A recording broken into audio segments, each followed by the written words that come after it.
Okay, get ready to dive into something creepy, because today we're tackling The Hidden Room for the podcast Shadow and Enigma Hunters. Ooh, just that title sends a shiver down my spine. Right. You hear Hidden Room, and you instantly think, like, what's in there? Why is it hidden? Totally. And this episode plays on all those fears. We've got an old mansion, a family with a mysterious past, and a mirror that might be showing more than just reflections. Yeah, the mirror thing really got me. But first, let's back up a bit for anyone who hasn't listened to this one yet. We're dealing with the classic haunted house setup, right? Kind of, but it goes deeper than just jump scares and things that go bump in the night. Yeah. This story uses those classic elements to explore something way more unsettling.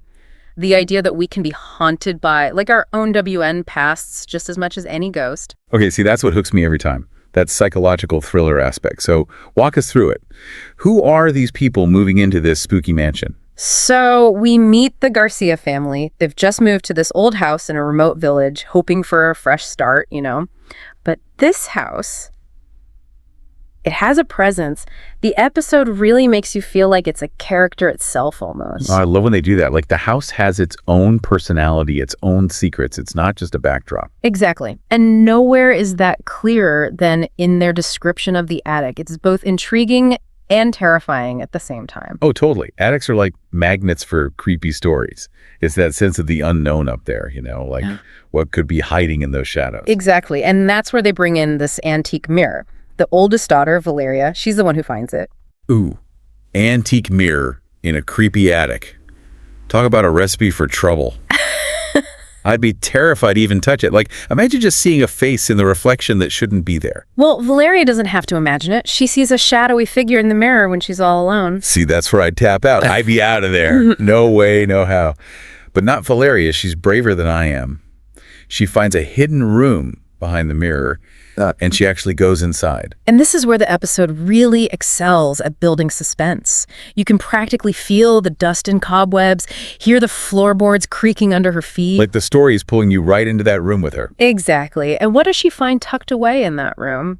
A dusty old diary. Ooh, a diary. Whose is it? It belonged to the Romero family. They were the previous occupants of the house. Okay, now this is getting interesting. A creepy old diary. A family that just disappeared. I'm hooked. Tell me more. Well, the diary entries start out normal enough. The Romeros seem like a regular family. But as Valeria reads on, their stories take a dark turn. Oh no, what kind of dark turn are we talking about here? Their entries get more and more frantic, almost like they're being haunted by something in the house, something dark and sinister. Ooh, chills. So it's not just a creaky old house. There's something else going on here. Something supernatural, maybe even evil. Right. And the diary ends with this chilling warning. It says, "Do not enter the room. The darkness demands its price." Okay, yeah, that's a big yikes from me. I wouldn't need to be told twice. If I found a diary like that, I'd be running for the hills. But Valeria, she's drawn to the mystery. And it's not just morbid curiosity. She feels a connection to the Romeros, almost like their story is calling to her. Interesting. It's like those horror movies where the character knows they shouldn't go investigate the creepy noise, but they do it anyway. Something compels them, right? Exactly. And in Valeria's case, it turns out there might be more to this connection than she realizes. She's carrying around some secrets of her own. Ooh, skeletons in her own closet. Yeah. Okay, now it's getting juicy. What kind of secrets? Well, we learned that Valeria's past isn't exactly spotless. She's made some mistakes, things she regrets, things that still haunt her. Ah, I see. So she's not just drawn to the mystery of the house and the Romeros, but also to the possibility of facing her own demons, maybe even finding some kind of redemption. Right. It's like she sees a reflection of her own struggles in the Romero story. And that's when things start to get really intense. Intense how? Yeah. Does she start seeing ghosts? Something like that. Valeria starts having these vivid visions, but it's not just about shadowy figures jumping out and saying boo. She sees the Romeros themselves, and they're reaching out to her for help. Oh, wow. Okay, so this is more than just a haunted house story. It's like the Romeros are trapped in their own personal horror movie, and Valeria might be the only one who can help them escape. Exactly. And that's where we'll pick things up in part 2 of our deep dive. Okay, so the Romeros are trapped, reaching out for help. This is where it gets really good, right? Give me all the details. What happens next? So Valeria, she wants to help, but she's also dealing with her own stuff, And the episode does a really good job of showing how those two things are connected. Like, she can't really help the Romeros until she confronts her own past. Ah, that makes sense. It's like she needs to find peace within herself before she can help them find peace. So how does she even begin to do that? Well, she keeps going back to the diary, trying to understand what happened to the Romeros. And the more she learns about them, the more she realizes how their story mirrors her own. They were haunted by their past mistakes, just like she is. Ooh, I can see how that would be a powerful realization. Like, it's not just about helping these ghosts, it's about facing her own reflection in their story. But how does she actually, help them? Is there like a seance? Do they need her to, find something? So it's not a traditional haunting where they need her to solve a murder or something. It's more like they're stuck in this loop of their own pain, and she has to help them break free. And the key to that is the ritual. Okay, the ritual. We can't forget the ritual. Every good ghost story needs a good ritual scene. What happens? Tell me everything. Well, the ritual itself is described in detail, but I won't spoil it for you. Let's just say it's intense.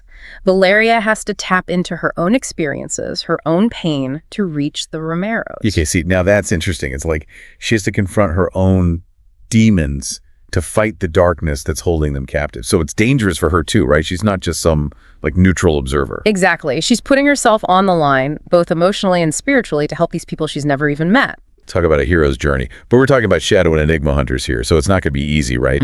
What kind of risks is she taking? What could go wrong? Well, remember that warning in the diary? The darkness demands its price. That wasn't a joke. There are consequences for meddling in these kinds of things. And Valeria is about to find out just how high the stakes really are. Ooh, I knew there had to be a catch. All right, so Valeria's risking it all, facing down her own demons and trying to help the Romeros find peace. This is what makes The Hidden Room so compelling. It's about more than just scary ghosts. It's about facing our own darkness and finding the courage to heal. Right.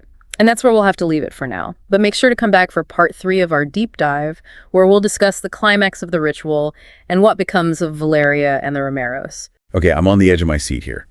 The ritual, the darkness, Valeria risking it all. So does it work? Do the Romeros find peace?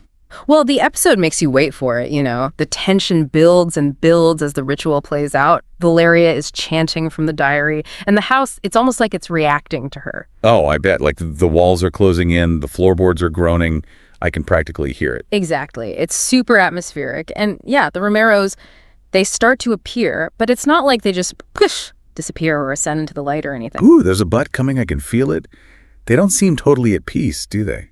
It's more like they're relieved, like a weight has been lifted, but their happiness, it feels kind of hollow, uneasy even. It's hard to explain. Ooh, see, that's what gets me. That lingering unease, that sense that something's not quite right, even when it seems like there's a happy ending.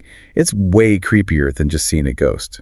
It makes you question what it really means to find peace. Totally. And that's what I love about The Hidden Room. It leaves you with these questions, these unsettling feelings long after the episode's over. It makes you think about how we deal with our own pasts, our own regrets. So true. But wait, we can't forget about the mirror. The episode doesn't end with the Romeros, does it? There's still that whole other layer of creepy. Right. So the Romeros are gone. Valeria's safe. But the mirror is different now. It's like it's been changed by the ritual, imbued with some kind of energy, almost like it's aware. Okay, now that is both cool and incredibly creepy. Aware how? What does it do? That's the thing. They don't show us. The episode ends with Valeria's mom noticing something off about the mirror's reflection. It's subtle, but it's enough to make you wonder, what now? What's going to happen next? That's such a good cliffhanger. It's like, even though this particular haunting might be over, there's still a sense of dread, like the house itself is never going to be truly free of whatever happened there. Exactly. The Hidden Room does such a great job of using the haunted house trope to explore these deeper themes, like facing our pasts, dealing with guilt and regret. It's terrifying, but also thought-provoking. It definitely makes you think twice about that old mirror in your grandma's attic, that's for sure. Well, listeners, if you're looking for a podcast that will stay with you long after you hit stop, I highly recommend checking out Shadow and Enigma Hunters and the Hidden Room episode. But be warned, you might want to sleep with the lights on. And maybe avoid antique mirrors for a while, just to be safe.